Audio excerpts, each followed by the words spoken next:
So this story time I'm about to tell today is just utterly insane for a lot of reasons.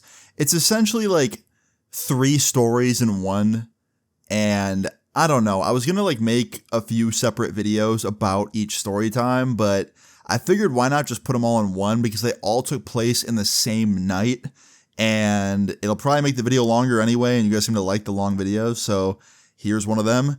So today's story time is just like I said, a whole bunch of stuff, and there's really no way to intro this. Let's just jump into it. So today's story time all takes place back in the wonderful year of 2018. Now at this point, I've been living out in California for a while. I've been living out there in LA for over a year, and life was good. Life was going pretty good. I couldn't complain. Things were pretty great. I had my apartment out there, and yeah, life was good, right? Now, also in LA, I had quite a few friends that I saw on a daily basis, and those friends are people I'm still friends with to this day. And in today's story time, I'm going to talk about two of those friends. Now, we'll call one of the friends Seth and the other one Jared, okay? Now, Seth and Jared were two vastly different personalities, okay? Seth was more of like a, quiet, followed the rules, wasn't too crazy kind of dude. And then Jared was utterly insane. Now, when I say utterly insane, he wasn't actually like a crazy person or anything. He was just very, very misbehaved and wouldn't really think twice before doing something that would get everybody in a shit ton of trouble or get himself into a bunch of trouble. And yeah, so two vastly different people, right? Now, me, Seth, and Jared hung out on an almost daily basis. Around this time, Seth was actually crashing on my couch because he lived like 30 minutes away from me. And instead of driving back and forth every night, because we literally would hang out like every day, I would just let him crash. I'd be like, yeah, just crash. And sometimes he'd crash for a week or two, like in a row, because we were hanging out that much. And this was like any other time back then. Seth would be crashing on my couch. Jared would be coming over every day because Jared lived closer. And we were just hanging out all the time, right? Now, one night in 2018, I was pretty excited because me, Jared, and Seth were going to a concert. Yeah, there was an artist in town that we all really liked. He was a rapper. He was on tour. One of the first tour stops was LA. And me and all my friends were stoked to go. We all bought tickets. We had front row seats. Shit was going to be fun, right? I was really excited. I thought nothing could go wrong. This was going to be like the perfect night. And upon getting there, and for I'd say about 90% of the concert, it was the perfect night. Shit was going good. Shit was going great. Everything was awesome, right? Well, on the third to last song or something like that, the set list was almost over, right? The show was almost over. Of course, some shit had to go wrong. So like I said, we were up front, right? We were really close to the stage. And up close to the stage, I don't know why, but there was a lot of drunk people around us. I mean, honestly, that's just concerts in general. There's always drunk people around and being crazy and stuff. And there was this girl that was right next to me, right? On my right side. And she was really drunk and she kept bumping into me. And I kept moving over to the left because I didn't want to keep getting bumped into by this drunk girl. And after getting bumped into 4 or 5 times, I get tapped on my shoulder and this drunk girl's boyfriend is standing in front of me. And he's like, "Hey man, stop bumping my girlfriend." And I was like, "What?" And he's like, "Yeah, my girlfriend keeps complaining about you bumping into her. Stop it." And I was like, "Bro, I'm not trying to be a dick here and shift the blame, but I'm being 100% honest. Your girl is bumping into me. I keep stepping over to the left and she keeps tripping over her own shoes or some shit and bumping into me because she's so drunk. I'm telling you, bro, I'm not bumping into her. I would not do that on purpose. That'd be stupid." And he's like, "Are you calling my girlfriend a fucking liar right now? She wouldn't lie about that shit. Just own it. Say sorry." Now, I was kind of at a crossroads here. On one hand, I really wanted to just be an asshole and be like, "Yo, fuck these motherfuckers. I didn't do anything wrong. I'm going to be a dickhead." But on the other hand, I just wanted to enjoy the rest of the show in peace and not have this shit ruin it and turn into a big argument. So I was really considering just being "Yeah, all right, man. Yeah, my bad." And just taking the blame. So I'm standing there, right? Trying to figure out what I'm going to do here. And then Jared steps in, my friend, and goes, "What's going on over here?" And the boyfriend of the drunk girl, who was also drunk, he goes, "Your boy bumped into my girl a shit ton of times and he won't admit it and say sorry." And then Jared has my back. He's like, "Actually, I've been watching, your girl's bumping into him. She's drunk. He's not. That's the end of the story." And this guy was like, "Not the end of the story. I saw him bump into her." That was a lie. He didn't see shit because I didn't bump into her. Anyway, Jared proceeds to step right up to this dude and go, "Listen, man, I think I have a really, really like easy solution that'll solve everything. And the guy goes, what? And Jared proceeds to wind back and just knocks this fucking dude out. Like sleeps him, one hit, sucker punches him. And me and Seth look at each other because our friend just knocked out some guy out of nowhere. And I was like, Jared, what the fuck, dude? And this girl starts screaming. His girlfriend, the drunk girl, she's freaking out because her boyfriend's on the ground and Jared knocked him out. And me and Seth are yelling at Jared like, what are you fucking thinking, dude? And I'm just in disbelief at what just happened. Like, literally, bro, the tone in Jared's voice when he was talking to this guy, I thought he was about to be like, hey, man, like, we can work this out. No, he sucker punched the dude. Now, immediately, me, Seth, this guy's girlfriend, were like crouched down, seeing if this guy's okay. Because even though he was being a dick to us, I don't think he deserved the worst sucker punch of his life, right? So like we're crouched down, trying to like wake him up, see if he's all good, you know, tending to him. And he's kind of like coming to. It took like, I don't know, 20 or so seconds, but he was like waking up. And as he woke up, I look around and Jared's gone. He ran off into the crowd somewhere and left. I'm assuming he was just afraid he was going to get caught and like arrested or something. So he ran away. And now we're like looking for Jared in the crowd and trying to figure out where he went. And Seth is like split up from me and we're looking for Jared. And we can't find him in the crowd anywhere. And it gets to a point where like we get lost ourselves. And me and Seth end up regrouping at the end of the show outside the venue. And like, I feel like shit because I wanted to actually like stay with that girl and her boyfriend and make sure they were like good, and not run away from them. But like, I was trying to find Jared and like, you know, see what the fuck he was doing because clearly he wasn't in his right mind if he was randomly sucker punching people like that. Anyway, we wait outside the venue for a little bit to see if Jared comes out, me and Seth, and we can't find him. He's not coming out. And we just decided, like, all right, we're going to leave. Because at this point, the venue was completely empty. We didn't see the girl and her boyfriend. We didn't see Jared. There was no security, no cops. You know, we figured the situation's over with. Let's just go back to my apartment. Jared's probably already there. So me and Seth get back to my apartment, right? And we walk in, and Jared is not there. Jared is not there at all. We check the lobby, check the hallway, check my apartment itself, check the pool, the hot tub. Jared is nowhere to be found. And now we're like getting concerned. Forgot to mention, we were calling him outside the venue on the phone and it just kept going to voicemail. Don't know if his phone was dead, if it was off, I don't know. So we tried calling him again after we checked my apartment and saw that he wasn't there. This time the phone rang. So he must have turned his phone on or got a charger or something. And it rings about 3 or 4 times and then Jared ignores it. So we call him again. This time it rings about twice and he answers. And he's like, hello? And I was like, Jared, yo, like, where the fuck are you, dude? What the hell was that at the show? Like, we're at my apartment. We thought you'd be here. Where are you? And he's like, well, I was just like having your back, bro. I wanted to like, you know, make sure that dude didn't fuck with you. I was like, bro, there was probably a million other ways you could have had my back that didn't involve you assaulting someone randomly and risking going to jail over it, bro. Like, I appreciate you, but that's not the move. Because y'all know me. Like, I'm a big advocate of like, fighting is only necessary if it's self-defense. That's how I've always kind of lived my life. I don't like throwing hands with somebody unless I absolutely have to, and it's self-defense. That's just how I've always been brought up, right? Not sucker punching people because you're mad. Anyway, I tell Jared, like, yo, just come back to my apartment. Like, let's talk. And he's like, nah, man, I'm on the boulevard right now. I just got some shrooms. And I was like, what are you talking about? He's like, some random dude, man. Some homeless guy sold me some shrooms.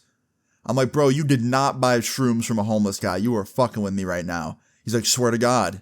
And he proceeds to start FaceTiming us. So we answer it, and he shows me a bag of shrooms on the boulevard. He bought shrooms from a random homeless man on Hollywood Boulevard. And I was like, dude, don't eat those. You're either about to have no trip or the worst trip of your life. Do not eat those. Who knows what's in those things?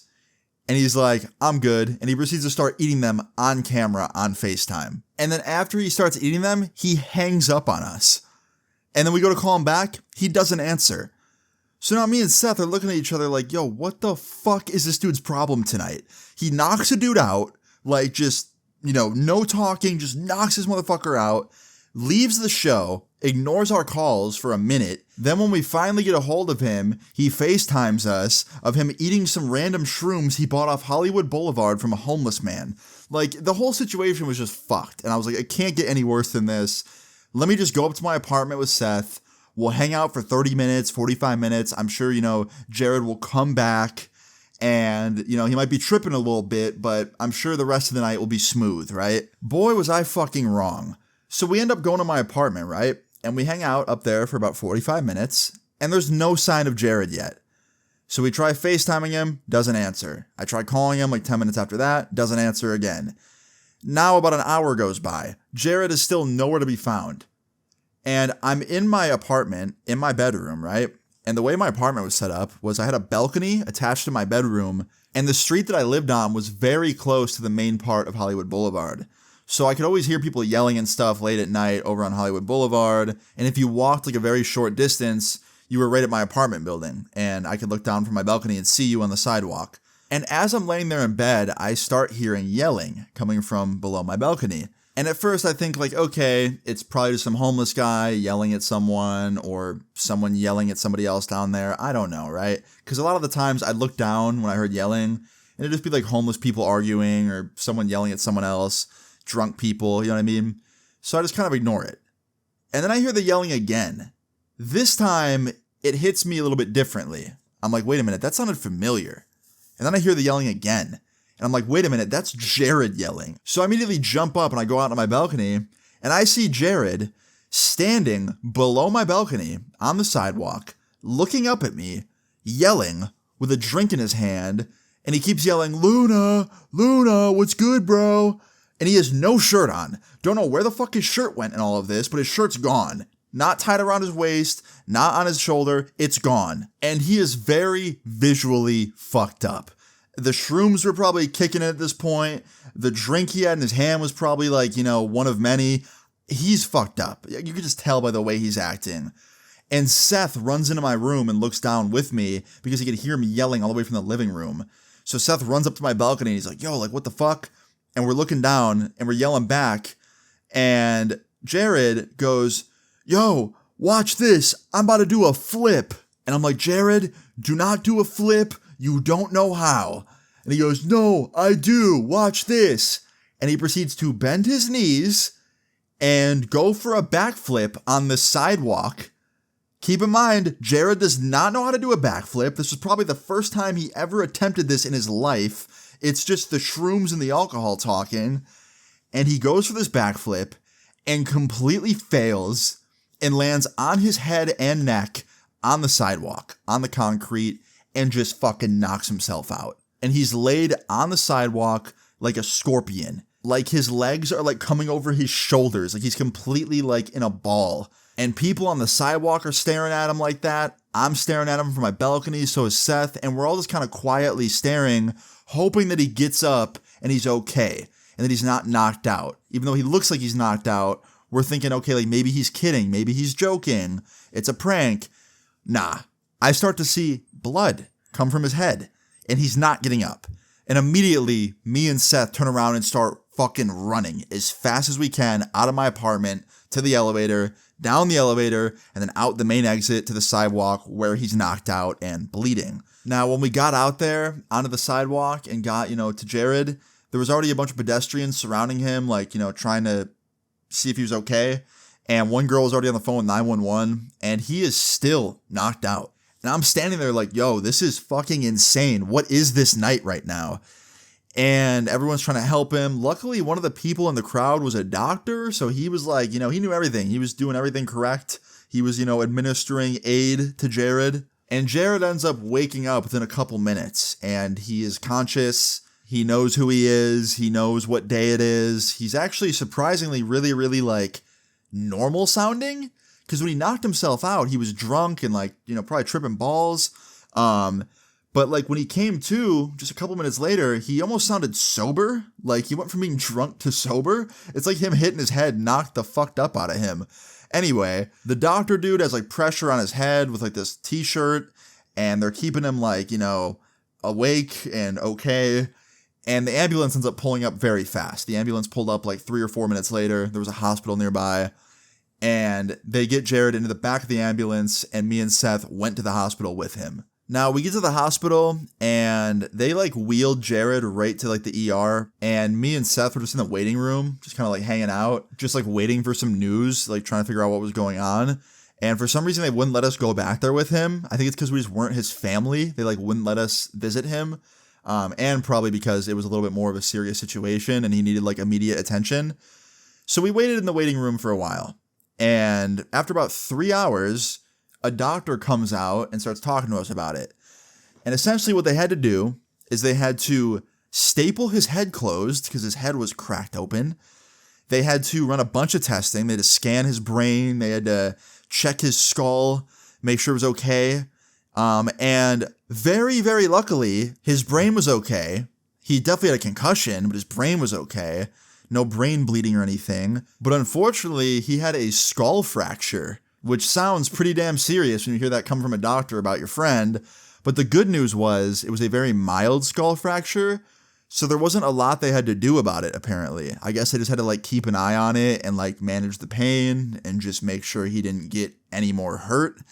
So that's what they did. They essentially just, patched him up, stopped the bleeding from his head. They stapled him, did the imaging, and then they sent him home some hours later and essentially told him to rest and don't do anything that's going to get him hurt. And I remember on the way home from the hospital, we were in an Uber and Jared looked at me and he goes, "Yo, those shrooms fucked me up." And I was like, "Bro, I forgot you fucking took those. Like, are you okay?" He's like, "Yeah, dude, like I'm finally coming down from them." And I'm like, "Dude, never again, bro. Don't buy shrooms from some random person on Hollywood Boulevard. And don't do what you did tonight ever again, bro. Like all of it, please." He's like, "Yeah, man, tonight honestly made me believe in karma. I got instant karma tonight." And when you think about it, he kind of did. He knocked someone out at that concert, then proceeded to knock himself out even worse, just, not long later. So, yeah, pretty insane. But the good news was, in the end, Jared was okay. He didn't die or anything. He probably could have if he landed on his face a different way or, fell harder, or if those shrooms were laced. There was a lot that could have been worse, but it was still pretty bad. Anyway, in the end, he was good. Everyone was okay. And you're probably wondering, I wonder what happened to those people, like the guy that got knocked out and his drunk girlfriend. Well, believe it or not, I actually ran into that same girl, at a party in LA 2 months later. And I walked up to her and I was like, "Hey, do you remember me?" And she goes, "No." And I was like, "I was at the concert a couple months ago. My friend knocked out your boyfriend. And then we got mixed up in the crowd and I couldn't find y'all after that." And yeah. And she's like, "Oh shit, that was your friend?" And I was like, "Yeah." And she goes, "Oh man, can I thank him?" And I was like, "What?" And she goes, "Yeah, for knocking that piece of shit ex-boyfriend of mine out." And I was like, "Wait, what?" And she goes, "Yeah, he cheated on me a month later." And I was like, "Oh, okay." And she goes, "Yeah, he was a scumbag."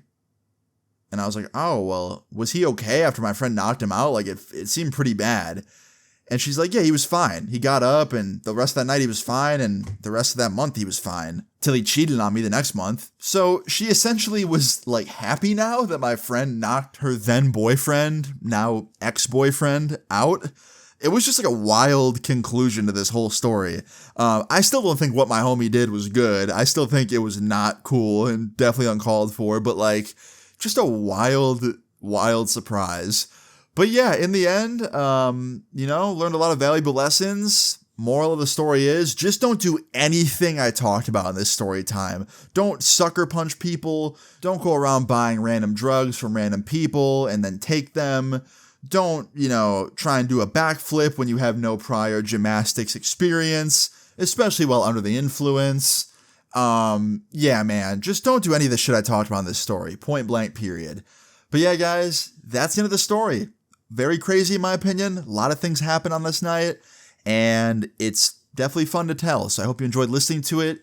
If you enjoyed today's story time, please leave a like on the video. I'd really appreciate it.